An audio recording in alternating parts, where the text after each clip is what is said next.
Pour commencer, un petit mot, Jean-Michel Dian, concernant cette exposition caféine.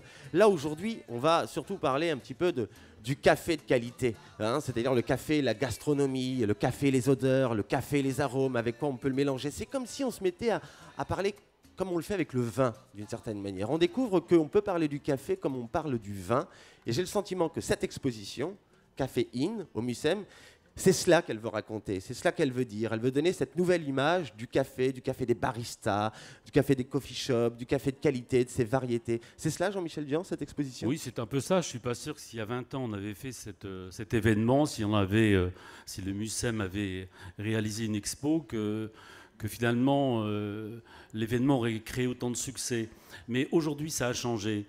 C'est un peu comme le vin, il y a une cinquantaine d'années, on buvait du vin, disons, sans forcément une exigence qualitative et gustative de haut niveau. Et puis progressivement, on s'est mis à apprendre le vin, les sommeliers, les œnologues, toutes ces personnalités, ces spécialistes ont réussi à nous faire aimer du très bon vin. Donc on est dans une région où il y a 50 ans, le vin n'était pas très bon et il est devenu excellent. Voilà. Et tout ça, c'est un travail de maturation, c'est à la fois scientifique, c'est culturel. C'est pareil pour le café. On est passé, je crois, à un autre stade aujourd'hui où on commence à boire du très bon café. Mais c'est récent. C'est récent. Là, dans l'exposition, j'ai souhaité simplement, grâce à nos amis de Technicoflore, installer des bornes aromatiques pour simplement qu'on apprenne à distinguer le Robusta de l'Arabica, par exemple.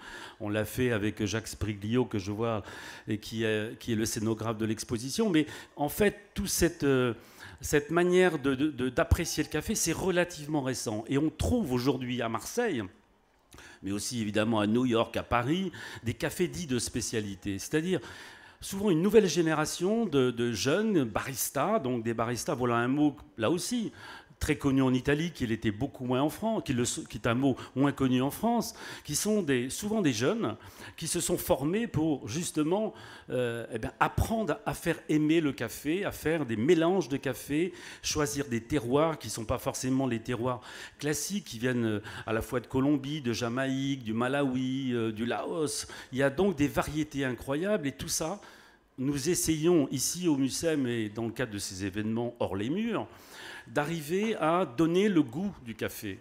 Ce n'est pas forcément une évidence. Vous verrez, moi-même, le premier, j'ai appris, peut-être aussi grâce à cette exposition, à apprécier le café. Et je disais au président du MUSEM, Jean-François Chounier, il y a 2 ans, moi je souhaiterais que quand on sort de l'expo, eh bien qu'on se dise, mince, ça fait des années qu'on boit du café, on ne sait pas pourquoi on boit du café, on ne sait pas quel café on boit.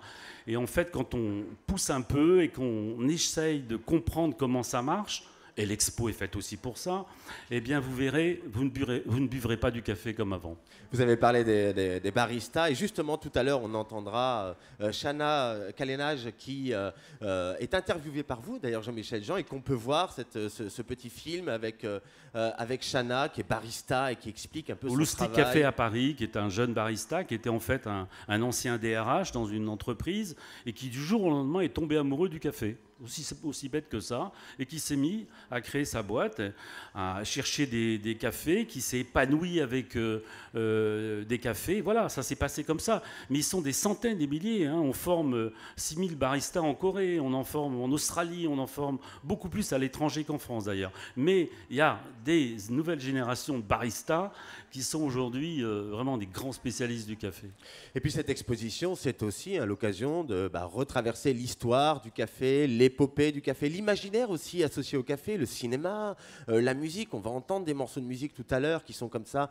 Le café nous a fait chanter, il nous a fait danser aussi, on l'a vu au cinéma. Donc... Et puis c'est aussi comment il a dessiné les villes d'une certaine manière, comment le café, le lieu, est venu comme ça être un agent urbanistique, un agent de convivialité. Tout cela est présent dans l'exposition. C'est une épopée, le café. Quand vous rentrez là-dedans, vous rentrez par l'artistique, vous rentrez par la géographie, vous rentrez par l'anthropologie. Il faut quand même savoir que le café, c'est quelque chose qui s'est dessiné vraiment autour du 15e siècle en Éthiopie, chez les Oromos, ça s'appelait à l'époque l'Abyssinie. Et là, il y avait des caféiers. C'est là que sont nés les caféiers, en même temps que l'homme. Voilà, c'est aussi simple que ça. Je l'ai dit et répété souvent, mais c'est très troublant le rapport qu'il y a entre l'homme et le café. Tout simplement parce qu'ils semblent être nés au même endroit. la cerise, que le fruit du caféier, eh bien, voilà, il faut 9 mois pour le féconder. Donc, vous voyez, il y a des espèces de relations étonnantes. Et puis, cette géographie. On rentre dans une histoire, on commence par l'Éthiopie, on bascule de l'autre côté, ça s'appelait à l'époque l'Arabie heureuse, c'est au Yémen, et puis on grimpe comme ça, on monte, on va jusqu'à Constantinople, on va du côté du Caire, ensuite ça se distingue, on est à Venise, en 1635, les premiers cafés qui sont installés. Après, on va à Java grâce aux Hollandais. Après, on va du côté de la Martinique et puis ça s'installe au Brésil. Bref, cette ramification est une aventure étonnante parce qu'en faisant l'exposition, eh ben, ceux qui ne l'ont pas encore visité, vous découvrirez que quand vous vous arrêtez dans une ville, quand vous arrêtez dans un pays, eh ben, on ne boit pas le café de la même manière. Il y a une espèce de cérémonie socialisante, sociabilisante, je ne sais pas comment on peut dire, qui fait qu'aujourd'hui, ben, le café, c'est devenu d'abord comment une boisson universelle, mais en même temps, c'est extrêmement diversifié. Ce sont des pratiques de consommation qui n'ont rien à voir entre les continents. Et quand vous savez que vous êtes deux terriens sur 3 en boire, et qu'en gros, sur la Terre, je le répète souvent, mais c'est un chiffre qui parle, vous êtes dans une journée où vous savez déjà qu'il y a 2,7 milliards de tasses de café qui sont bues sur cette terre en même temps. Donc ça fait un drôle d'effet. Ça veut dire que c'est une économie, c'est un commerce. Et c'est un commerce qui vous envahit dans le quotidien, dans la proximité, dans les bistrots. Et c'est la dernière chose qu'il fallait peut-être dire, Emmanuel, c'était effectivement de savoir que le café, c'est pas seulement un grain, c'est aussi un lieu, un bistrot. Et là, les artistes se sont emparés des bistrots, se sont emparés des estaminets, se sont emparés des cafés. Et il n'y a pas un artiste, pas un écrivain, pas un photographe, pas un designer ou un plasticien qui ne s'est pas à un moment intéressé au café. Je parle des bistrots. Et là, on a eu l'embarras du choix pour mettre en scène ce que représente l'imaginaire du café dans la tête des artistes. Et là, vous en avez quelques-uns, des écrivains, des comédiens, des grands chefs.